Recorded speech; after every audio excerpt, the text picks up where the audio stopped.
The bonus army was made up of 43,000 marchers, including 17,000 World War I veterans. They had gathered in Washington, D.C. to demand early payment of bonuses promised them under the Adjustment Compensation Act of 1924, which was not due until 1945. When Congress refused, they refused to leave Washington, and Hoover sent in It's war, the greatest concentration of fighting troops in Washington since 1865. The 3rd Cavalry from Fort Myer, and the 1st Light Tank Regiment, grim and relentless. The 12th Infantry from Fort Washington, all assembled with a single purpose: to rout the bonus army from government property which they've been occupying without permission.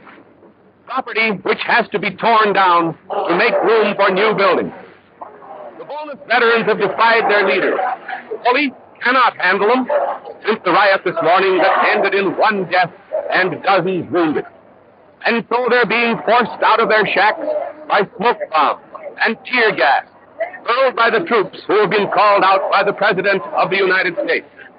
Mr. Hoover doesn't blame the veterans entirely. He claims that the disorder and defiance were caused by foreign red and a large criminal element in the ranks of the veterans. It's a spectacle unparalleled in the history of the country, a day of bloodshed and riot, reminiscent of actual conditions in France in 17. Sullen, disgruntled, the veterans give way unwillingly before the steady advance of the soldiers. The tension is terrific, real drama of the highest rank, but the orders of the President and Secretary of War must be obeyed. Gradually, the bonus army realizes that they'd better be good, and a general retreat begins, interrupted here and there by a stubborn veteran. But resistance isn't practical.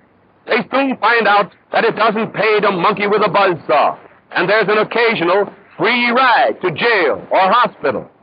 And to make sure the men will really stay out, the soldiers have orders to burn down the unsanitary and illegal camp. And the roaring flames sound the death knell to the fantastic bonus army. Many have gone back home, betrayed by unscrupulous leaders. Some still sincere in the adventure that failed, and that ends so disastrously in the shadow of the beautiful dome of the Capitol of the United States of America.